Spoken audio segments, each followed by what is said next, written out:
Nous sommes de retour avec nos chers invités qui sont des confrères. Germain Pouli, directeur de publication de Togo Réveil. Nous sommes également avec Luis Kamako, rédacteur en chef de Togo Breaking News. On va maintenant parler du Burkina Faso. 900 caméras de vidéosurveillance pour renforcer la sécurité dans le pays. Le Burkina Faso, en proie à des violences djihadistes récurrentes, va installer 900 caméras à Ouagadougou, à Bobo-Dioulasso, afin de renforcer la sécurité des deux grandes villes du pays, a annoncé jeudi le ministère de la Sécurité. Germain Pouli, seulement à Ouagadougou et à Bobo-Dioulasso. Pourquoi ? Oui, ce sont les deux principales villes du Burkina. Ouagadougou, capitale économique et politique.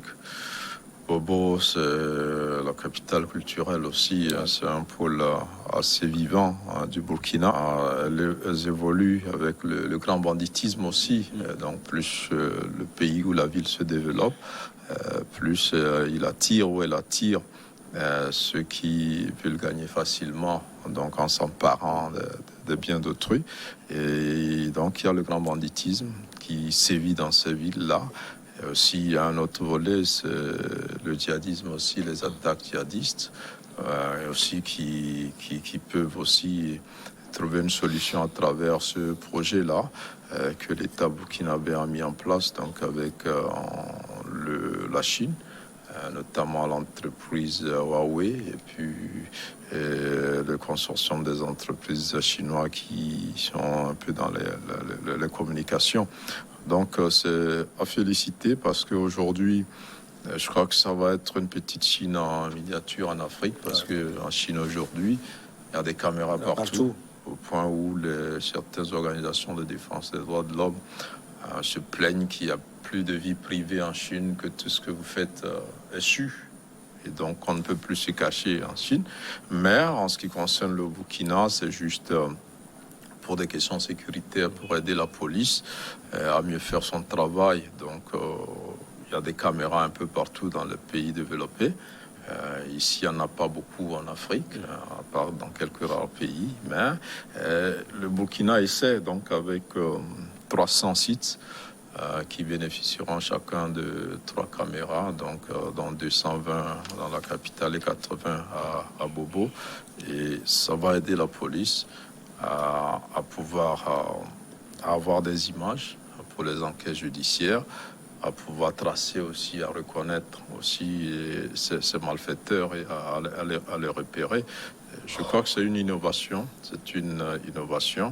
Et en Afrique noire, le Burkina va faire office de précurseur. Donc dans cette vidéosurveillance-là et cette communication via Internet, ça va exiger le déploiement de la fibre optique aussi dans certaines zones pour que toutes ces caméras-là soient fonctionnelles. Donc vivement que le Burkina arrive à gérer tout ce dispositif, parce que c'est assez technologique aussi. Il faut des techniciens pour gérer un peu tout ça, et que la police burkinabé puisse utiliser ce nouvel outil-là pour mieux assurer la sécurité des Burkinabés, notamment dans ces deux grandes villes.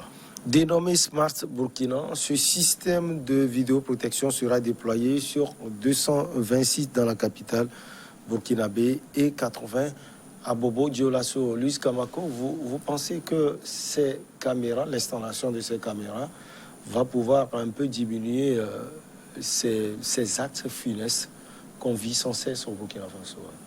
Ouais, c'est le souhait des autorités burkinabées. Et comme tu le disais, c'est pas le projet SMART, c'est pas le projet existait déjà sous une autre dénomination, pas de Safé Sassi, Safé City, qui avait permis en fait d'équiper les forces de l'ordre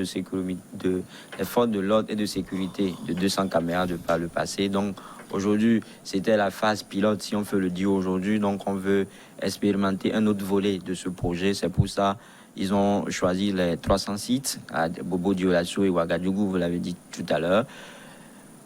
Je pense que, comme dit, ça va permettre en fait d'endiguer un tant soit peu le phénomène.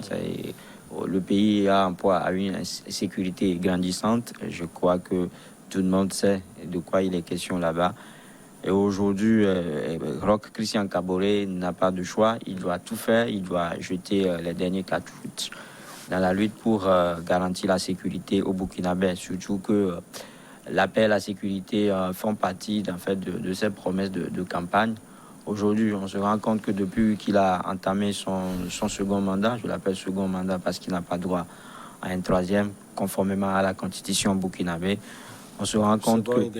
Oui, le second et le dernier. Donc, on se rend compte que la paix et la sécurité sont ce qui sont de plus cher là-bas au Burkina Faso. Donc, aujourd'hui, il va falloir tout faire pour y arriver. Donc, avec ce projet qui a été financé par le gouvernement chinois, je crois, à hauteur de 47 milliards.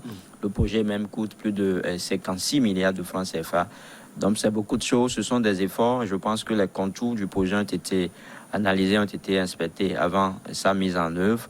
Donc, on ne peut que souhaiter bon vent à ce projet et espérer que la paix et la sécurité reviennent au Burkina Faso. Germain Poli, la dernière attaque, si je me souviens bien, c'était à Sultan. C'était un petit village, plus de 150 morts. Finalement, on ne choisit pas ces villages, mais on choisit plutôt Bobo-Dioulasso et Ouagadougou, là où on peut vite peut-être repérer les djihadistes. Ce n'est pas l'impression là d'avoir abandonné les bourgades, là où les crimes sont... Bon, non, en réalité, ce projet qui va aider à la sécurité n'est pas en grande partie dirigé vers la lutte contre le djihadisme. C'est partiellement. C'est beaucoup plus contre le banditisme urbain dans les villes. Et maintenant, du côté du djihadisme, je pense que ce projet pourrait aussi aider dans les villages. Mais la difficulté rencontrée dans les villages, c'est celle de l'énergie.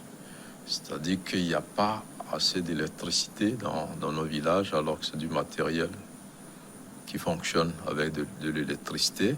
Et il faut aussi mettre en place des infrastructures dans ces villages-là pour piloter et gérer, faire la maintenance donc, de ce dispositif. Donc, c'est dans les centres urbains qu'on peut installer pour le moment ce genre de dispositif. Et même en Chine, dont on parle que pratiquement tout est surveillé, ça se passe dans les villes.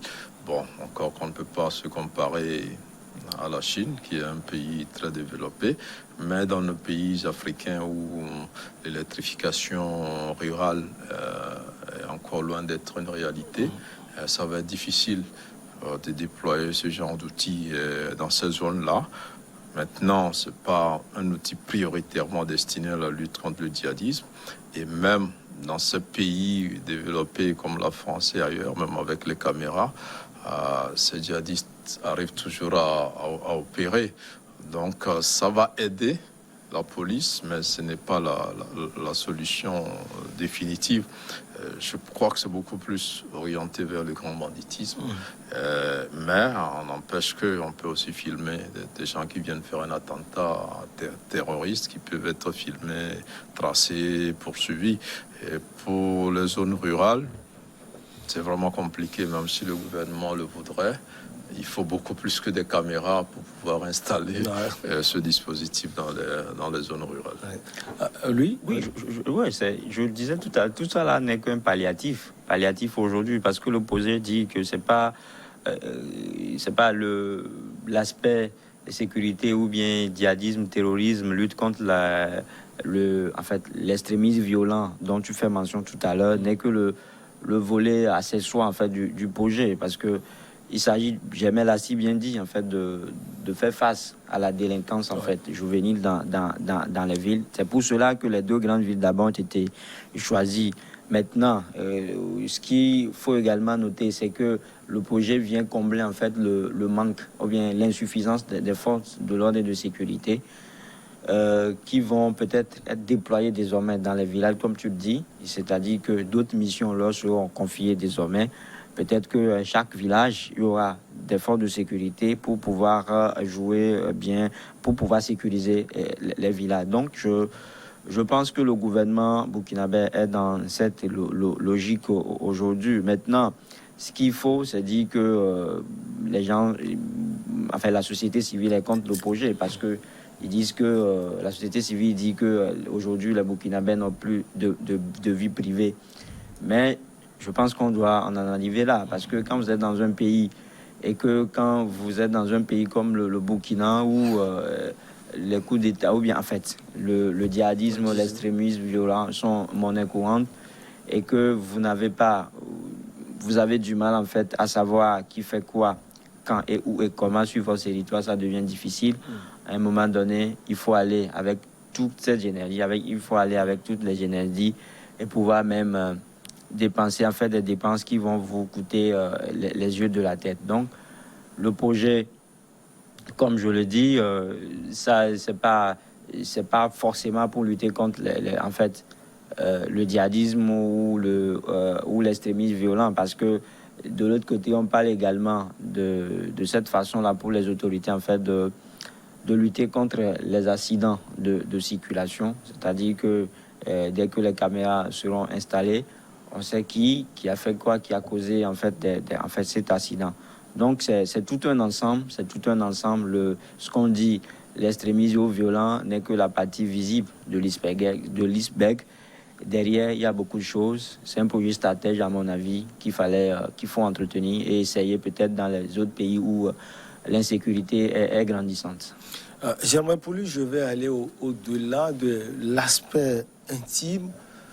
Dans ce genre de coopération, vous avez dit, entre les pays africains et puis la Chine, ou bien d'autres puissances également, il y a aussi des histoires de sous, des histoires de corruption et autres. Est-ce que vous avez enquêté véritablement autour de ce projet au Burkina Faso? Non, pas tout à fait. J'aurais de la difficulté à le faire. Hein. Là-bas, je ne suis pas sur le territoire. Puis le sujet, même s'il nous intéresse à notre rédaction... Je le dis parce qu'on vous connaît comme un journaliste aussi célèbre. Oui, mais je crois que, au-delà de ce qu'il peut y avoir, peut-être quand les gens critiquent ce projet au Burkina, ils pourraient dire, on n'a pas besoin de ça maintenant. Si vous prenez les 52 milliards, on peut les mettre ailleurs pour régler des problèmes du pays, tout ça. Il y a des arguments pour contredire ce projet. Mais en même temps, c'est une marque de modernité aussi, parce que ça se fait ailleurs. Ça porte ses fruits. En Chine, carrément, on a de bons citoyens aujourd'hui parce que tout est filmé. Tout est filmé. Donc, vous faites attention à ce que vous faites. C'est vrai qu'il y a une restriction des libertés que les gens dénoncent, mais ça vous rend responsable, ça vous oblige. C'est comme il y a un œil qui vous regarde. Donc, il y a des bêtises que vous ne pouvez pas faire.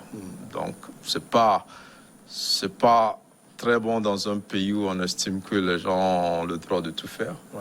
Mais je crois que la Chine, aujourd'hui, s'il arrive à être un modèle de développement, c'est parce qu'il y a cette rigueur-là, c'est parce qu'il y a certaines choses qu'on ne peut pas faire aussi facilement. Donc, ce marché important, c'est vrai, 52 milliards, même si l'État burkinabé ne développe que 5 milliards dans le projet. Le reste, c'est un prêt de la Chine. Peut-être qu'il ne sera pas remboursé immédiatement, ça va prendre des dizaines d'années. Mais voyons l'utilité de ce projet. Vous savez, la sécurité n'a pas de prix. Et la sécurité est la base de la stabilité. Quand il n'y a pas de sécurité, vous ne pouvez pas faire du business, vous ne pouvez pas entreprendre, vous ne pouvez pas aller à l'école, vous ne pouvez pas circuler. Donc, et face à un pays qui est doublement frappé et par le djihadisme qui frappe par moment, par intermittence, et le grand banditisme qui se développe, ceux qui ont pensé ce projet-là n'ont pas tort. C'est vrai qu'il y a d'autres priorités auxquelles les 52 milliards pouvaient aider à faire face, mais en même temps, c'est un acte de modernité qui, à mon sens, mérite d'être encouragé, parce qu'il faut que nos pays aussi aillent au-devant des nouvelles technologies. Pour ce qui se fait ailleurs de bien, aussi on peut le faire aujourd'hui, nous utilisons les smartphones. On ne dit pas que c'est pas de notre âge. Même les derniers qui sortent aujourd'hui en Chine, aux États-Unis, vous avez des gens qui l'ont ici en Afrique dans la semaine qui vient, la sortie officielle. Donc c'est une bonne chose d'être à la page de cette technologie-là. Maintenant, c'est la capacité de la police burkinabé à gérer cet outil-là qui va poser problème. Si demain ça devient un éléphant blanc parce que finalement les policiers n'arrivent pas à utiliser ces données-là, c'est les voix et les images qui sont collectées par ces caméras, par ces drones et tout cela. Et si on voit que ça n'a pas apporté une efficacité supplémentaire au travail qui était fait avant par les forces de sécurité, là en ce moment on pourra dire que ça a été du gâchis et ça a été une occasion peut-être pour ceux qui ont piloté ce projet-là de se faire de l'argent. Mais disons que les ambitions affichées sont bonnes, les objectifs sont réels et il y a un réel besoin. Souhaitons beaucoup de chance seulement au Burkinabé pour qu'ils réussissent dans ce projet-là. Et s'ils le réussissent, je pense que d'autres grandes villes africaines, avec l'appui de la Chine qui est très présente en Afrique et qui essaie d'être dans un partenariat un peu plus juste avec les Africains. Je ne dis pas que la Chine ne triche pas, mais les partenariats sont un peu plus justes avec les Chinois et donc espérons que le Burkinabé réussisse sur ce projet-là. On va marquer la petite pause et on revient pour la suite avec nos invités Germain Poli et Luis Kamako.